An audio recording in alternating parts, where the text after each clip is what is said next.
नमस्कार, आप देख रहे हैं इंडिया पब्लिक खबर और मैं हूं आपके साथ आकांक्षा। उत्तर प्रदेश का संभल जिला पिछले लगभग 1.5 महीने से लगातार सुर्खियों में बना हुआ है।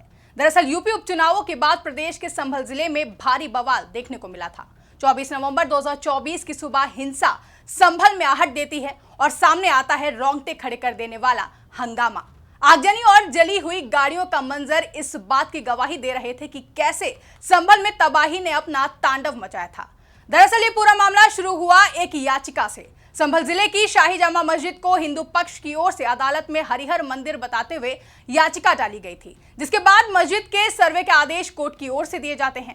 पहले 19 नवंबर 2024 की रात सर्वे टीम मस्जिद में पहुंची और फिर 24 नवंबर 2024 को एक बार फिर से टीम सर्वे के लिए गई, जहां भारी पुलिस बल को इस दौरान तैनात किया गया था। लेकिन हिंसा भड़क गई और ऐसी भड़की कि पुलिस पर भी हमला हुआ। एसपी समेत कई पुलिस वाले घायल हुए, जिसके बाद पुलिस को पहले आंसू गैस के गोले दागने पड़े और फिर लाठीचार्ज करना पड़ा और आखिर में जवाबी कार्रवाई करते हुए फायरिंग भी की गई, जिसमें कथित तौर पर कई लोगों की जान भी चली गई। जिसके बाद शुरू हुई राजनीति, जिसके तहत पूरा विपक्ष एक ही सुर में राज्य की सीएम योगी की सरकार पर हमला बोलना शुरू कर चुका था। लेकिन इसी बीच अब सीएम योगी की सरकार ने संभल हिंसा को लेकर बड़ा फैसला लिया है। बता दें कि उत्तर प्रदेश के संभल में भभकी हिंसा को लेकर प्रदेश का सियासी माहौल गरमाया हुआ है। विपक्ष की तरफ से तो लगातार सीएम योगी की सरकार पर आरोप लगाए जा रहे हैं कि सरकार ने जानबूझकर यह हिंसा कराई है और इस घटना के लिए शासन प्रशासन को जिम्मेदार ठहराया है। उधर सत्ता पक्ष पर विपक्ष के कई आरोपों के बीच अब इस मामले में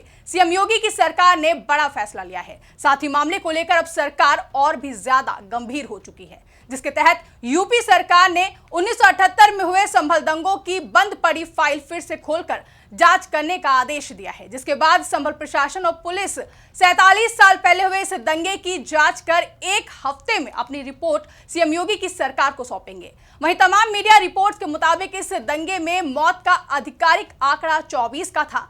हालांकि स्थानीय निवासियों का दावा था कि दंगे में आधिकारिक आंकड़ों से कई ज्यादा लोगों की मौत हुई थी। बता दें कि सीएम योगी ने कुछ समय पहले 1978 संभल दंगों को लेकर बयान दिया था, जिसमें उन्होंने कहा था कि इस दंगे में अभी तक कई लोगों की जानें जा चुकी हैं और कई परिवारों को पलायन करना पड़ा था। पुलिस और प्रशासन अब दंगे में हुई मौतों का असली आंकड़ा पता लगाएगा। मुख्यमंत्री योगी आदित्यनाथ ने विधानसभा में संभल दंगे पर भाषण देते हुए कहा था कि 1947 से लेकर अभी तक संभल में 209 हिंदुओं की जान दंगों के चलते गई है। संभल में 29 मार्च 1978 को दंगे के दौरान आगजनी की घटनाएं हुई थी।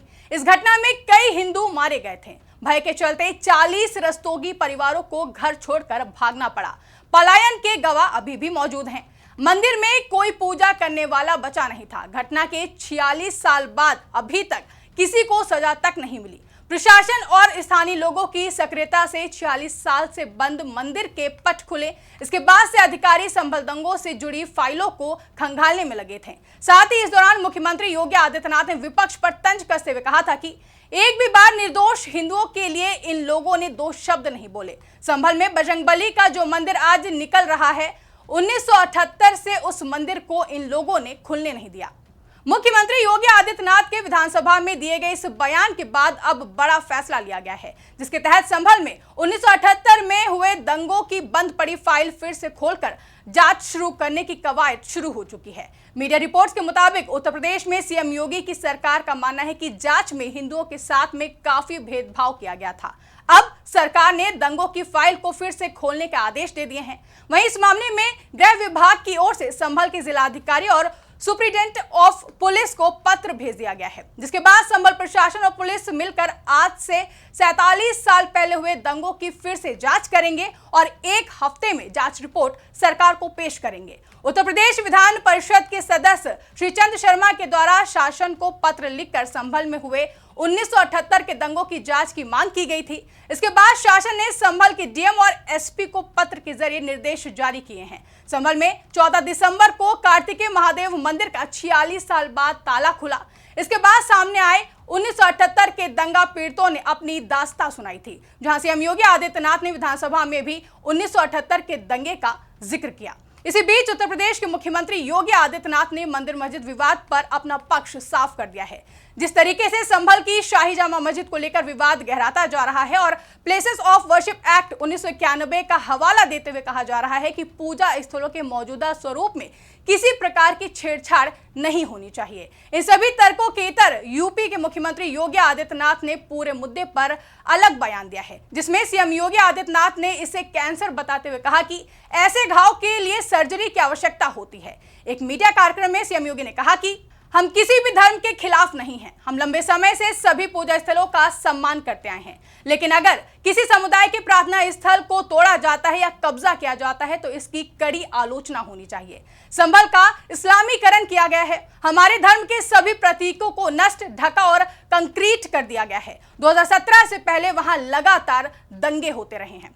बता दें कि सीएम योगी आदित्यनाथ के इस बयान को अब उत्तर प्रदेश में चल रहे सांप्रदायिक माहौल से जोड़कर देखा जा रहा है। दरअसल संभल की जामा मस्जिद को लेकर एक याचिका दाखिल की गई थी और दावा किया गया है कि ये जामा मस्जिद नहीं बल्कि हरिहर मंदिर है। इसके बाद कोर्ट के आदेश पर सर्वे हुआ और 24 नवंबर 2024 को दूसरी बार सर्वे के दौरान हिंसा फैल गई, जिसके बाद कोर्ट ने अपने आदेश तक किसी भी प्रकार के सर्वे पर रोक लगा दी। हालांकि सुप्रीम कोर्ट के आदेश से पहले ही बदायूं की जामा मस्जिद को नीलकंठ महादेव मंदिर बताते हुए, जौनपुर के अटाला मस्जिद को अटाला देवी मंदिर बताते हुए और अलीगढ़ की जामा मस्जिद को लेकर याचिकाएं लगाई जा चुकी थी। इसके अलावा काशी विश्वनाथ और ज्ञानवापी मस्जिद और कृष्ण जन्मभूमि में मौजूद शाही ईदगाह मस्जिद को लेकर विवाद पहले से ही चल रहा है। ऐसे में सीएम योगी के कैंसर वाले बयान को इस पूरे मंदिर मस्जिद विवाद से जोड़कर देखा जा रहा है।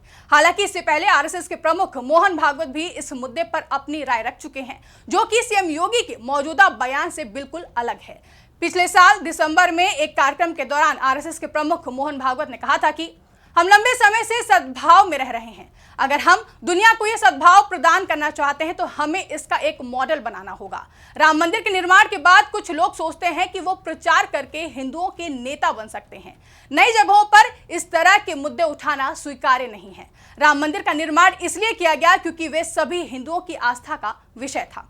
बता दें कि इससे पहले भी आरएसएस प्रमुख मोहन भागवत ऐसा ही बयान दे चुके हैं, जिसमें उन्होंने कहा था कि हमको झगड़ा क्यों बढ़ाना है। ज्ञानवापी के बारे में हमारी श्रद्धाएं हैं, परंपरा से चलती आई हैं, हम कर रहे हैं, ठीक है, परंतु हर मस्जिद में शिवलिंग क्यों ढूंढना।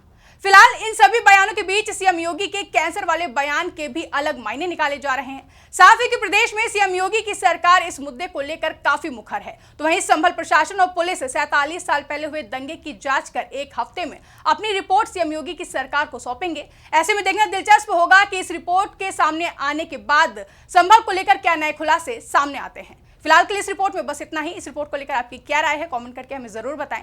साथ ही ऐसी ही तमाम बड़ी खबरों के लिए हमारे YouTube चैनल को सब्सक्राइब करना ना भूलें।